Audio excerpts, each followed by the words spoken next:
Malaysia কি তারেক রহমানকে আসলে মহা জাদুকর বলার মাধ্যমে মহাপ্রতারক বলেছে? গোলাম মাওলা রনি কি বলছে বক্তব্যটা একটু মনোযোগ দিয়ে শুনেন।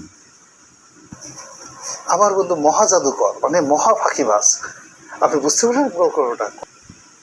মানে তারেক রহমানকে মহা ফাঁকিবাজ বলছে মালয়েশিয়া, এটা বোঝাতে চাইছে। আসলে কি তাই? উত্তর দিবেন আপনারা। দেখেন, এখানে বলছে তারেক রহমানকে নাকি অপমান করছে চায়না। তাতে একেবারে নর্মাল একটা যাত্রীবাহী কোচে স্বামী স্ত্রী দুজন বসে আছে নর্মাল যাত্রীর মতো। অথচ তারেক রহমানকে যখন জিজ্ঞেস করা হয়েছিল তিনি কি বিমানে যাবেন নাকি সড়ক পথে যাবেন, তখন তিনি বলেছেন নর্মাল যাত্রীরা যেই ট্রেনে যায় সেই ট্রেনে তিনি যাবেন। তার ইচ্ছাতেই তাকে সেখানে বসানো হয়েছিল, অথচ সে এটার অপব্যাখ্যা দিচ্ছে, মিথ্যা বয়ান ছড়াচ্ছে। এখানে সে বলছে মালয়েশিয়াতে যাওয়ার কি দরকার ছিল। আমি মালয়েশিয়াতে যাচ্ছি, আমাদের যাওয়ার দরকারটা ছিল কি মালয়েশিয়াতে? এই যে দেখেন মালয়েশিয়াতে গেছে। এটা সে শেষে বলবে যে ভারতেই আসলে আমাদেরকে যেতে হবে, ভারতেই আমাদের সব। সেটা আপনাদেরকে শোনাবো একটু পরে। তার আগে এই জিনিসটা শুনে নেই আপনারা। দেখেন, এটা শুনেন। মনে করেন কোনো পরিকল্পনা ছাড়াই চীনে গেছে। ইয়েস, মানে দুটো জায়গাতেই পরিকল্পনা ছাড়াই গেছে কোনো রকম। আমার কাছে মানে আমার এই যে সে মিথ্যা কথাটা বলল, কোনো রকম পরিকল্পনা ছাড়াই চীনে গিয়েছে।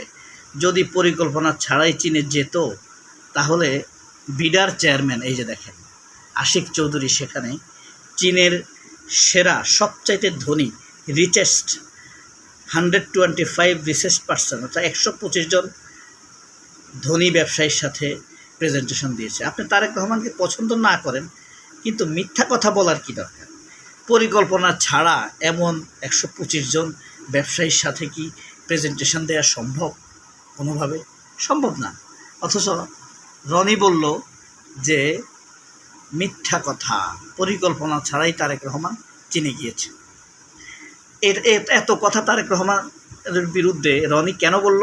এর কারণ হলো ভারত। এই যে শুনেন, ভারত আমাদেরকে যে দামে তুলে দিচ্ছে, ইভেন যে দামে রেডিমেড ফ্যাব্রিক দিচ্ছে বা অন্যান্য চাল ডাল দিচ্ছে, কোনো অবস্থাতে এটা সম্ভব না। এখানে চীনের মানে চীন ভারতের মতো কম দামে দিতে পারবে না। আপনি ভারতে যাওয়া উচিত ছিল। এই হলো তার মেইন মিথ্যা কথা ছড়ানোর প্রধান কারণ।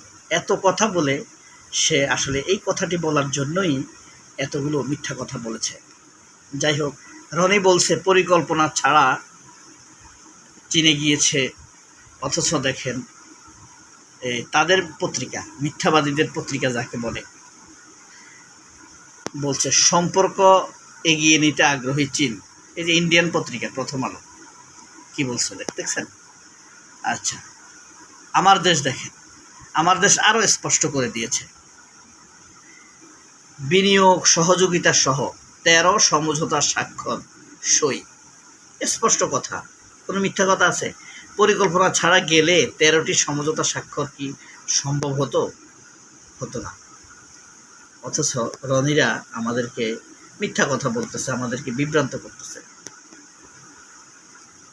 কিন্তু নামের শেষে, রনিদের নামের শেষে সুন্দর করে লেখা হয় রাজনৈতিক বিশ্লেষক, অর্থাৎ বাটপার, প্রতারক। এসব লোকদেরকে টেলিভিশনে এসে বিশেষজ্ঞ বুদ্ধিজীবী হিসেবে হাজির করা হয়। এসব মিথ্যাবাদীদের মিথ্যা শোনার জন্য কি মানুষ টেলিভিশনের সামনে বসে? এই যে টেলিভিশন লোগোটা দেখেন, এই লোগো দেখলেই তো মানুষ বলবে যে এটা মিথ্যার প্রচারক, মিথ্যা ন্যারেটিভ প্রচার করে।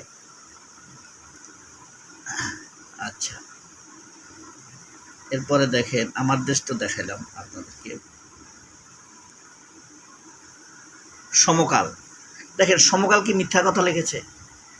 বিনিয়োগ ও উন্নয়নে 13 সমঝোতা স্মারক সই। সমঝোতা মানে সমকালও সত্য কথা বলে না, কিন্তু দেখেন এটা তো ভারতপন্থী পত্রিকা, তারাও তো চীনের এই কথাটি লিখতে বাধ্য হয়েছে যে 13টি সমঝোতা স্মারক সই হলো। নয়া দিগন্ত দেখেন 13 সমঝোতা স্মারক সই, সে ওইটা লিখছে।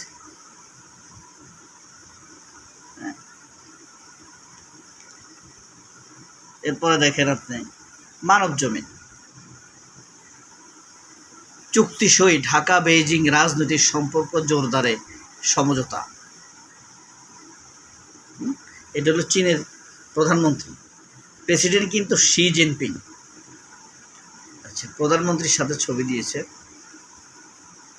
কালের কণ্ঠ, বসুন্ধরার দালাল পত্রিকা। ঢাকা বেইজিং 13 সমঝোতা হয়েছে।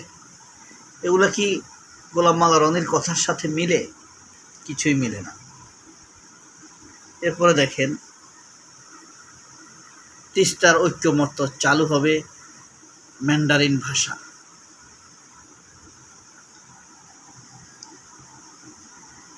চীনের ভাষা শেখাটা এখন খুব জরুরি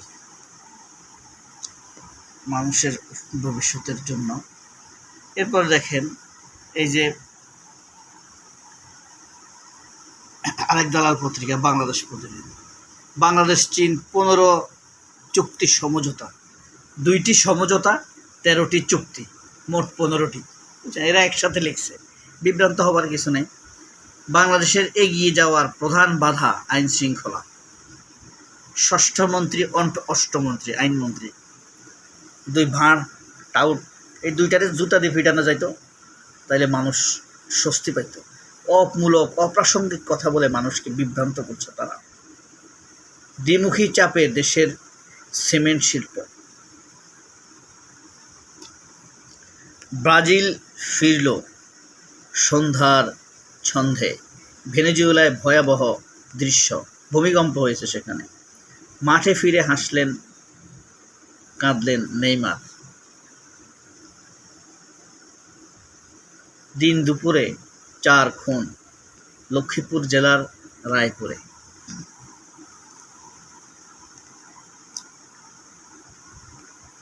এই যে দেখেন, রনি বলতেছে অপরিকল্পিত চীন সফর।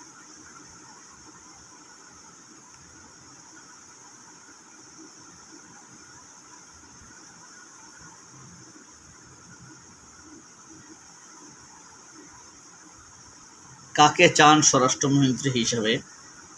আপনাদের যদি মতামত থাকে কমেন্ট বক্সে জানাবেন।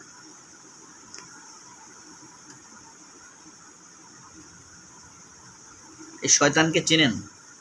আসাদুজ্জামান নূর, অসভ্য মহিলার ছেলে, খুনের পর খুন করেছে কবিতার আড়ালে, আবৃত্তির আড়ালে, পরিবারের পর পরিবারকে ধ্বংস করেছে এই বেয়াদপের বাচ্চা। আবার এর জন্য অনেকে কুসুম কুসুম দরদ দেখাচ্ছে। চোর, আরেক চোর দেখেন, এই চোরকে চিনেন? সপ্পু ইতর চাহিদা আছে গুপ্ত নিয়ে। সে যে বামপন্থীদের গুপ্ত হিসাবে, ভারতের গুপ্ত দালাল হিসাবে বিএনপিতে ঢুকেছে, এই কথাটা কে বলবে? সবাই অনেক ভালো থাকবেন। আল্লাহ হাফেজ।